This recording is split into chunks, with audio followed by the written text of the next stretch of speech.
When I walked through the door that evening, I carried a smile that was more a mask than an expression of happiness. I had spent the day doing something I knew was wrong, something that betrayed the man who had given me nothing but love and patience.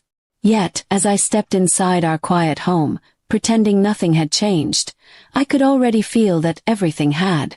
Daniel was sitting on the couch, reading like he always did after work. The TV was on, the faint sound of the news filling the silence between us.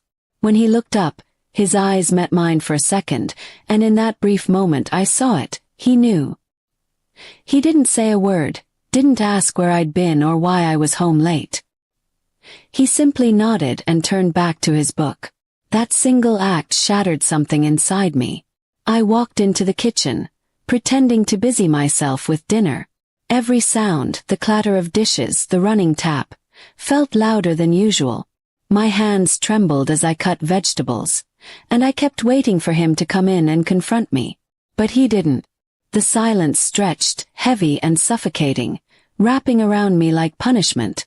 When we sat down to eat, he barely touched his food. He didn't look angry or sad, just distant.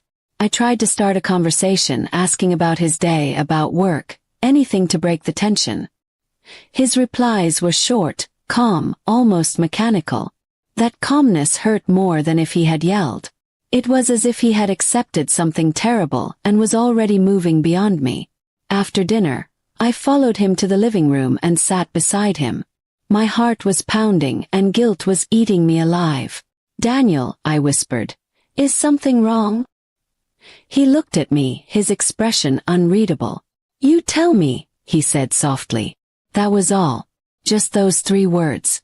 And they broke me completely. I tried to speak, to explain, to confess, but my throat felt tight. He didn't ask for details, didn't accuse me. His silence said everything that he already knew, and that nothing I said could undo it. Tears welled up, but I didn't deserve to cry. I had betrayed his trust, and now I was facing the quiet consequence of my own actions. That night I couldn't sleep. Daniel lay beside me, facing the wall, his breathing steady. The space between us felt like miles. I wanted to reach out to apologize, but I didn't have the courage. I had hurt him in a way that words couldn't fix, and he was too kind, too proud to humiliate me by asking for the truth I had already buried. Days turned into weeks. He didn't leave me, but he also didn't speak much. He was polite, even gentle, but there was a coldness in his tone that hadn't been there before. He smiled less. The laughter that once filled our home had vanished. We were living together, yet miles apart. I realized then that betrayal doesn't always end with shouting or broken things. Sometimes it ends with silence, the kind that slowly drains the life out of everything you once shared. His silence was like a mirror, showing me the emptiness I had created inside both of us. One evening, I found him sitting alone on the porch, staring into the distance. I joined him quietly, and for a long time we said nothing.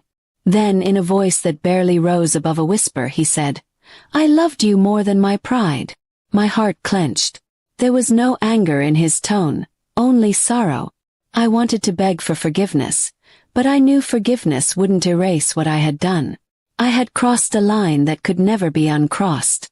He didn't tell anyone, didn't shame me.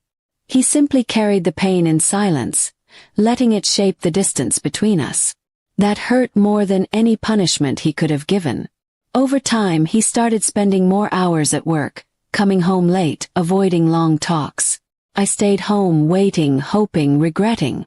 Every sound of the door opening made my heart jump, but when he walked in, the warmth that used to be there was gone. He greeted me kindly, but not lovingly. Eventually, I understood that his silence wasn't just punishment. It was goodbye spoken without words. I had broken something sacred, and though he stayed, the part of him that truly loved me was already gone. I could feel it in the quiet, in his eyes, in the way he no longer reached for my hand. Now, when I think back to that evening, the one when I walked in smiling, I wish I could go back and stop myself. Because nothing I did that day was worth losing the quiet peace we once had. His silence was not just painful. It was the echo of love dying slowly, one unspoken word at a time.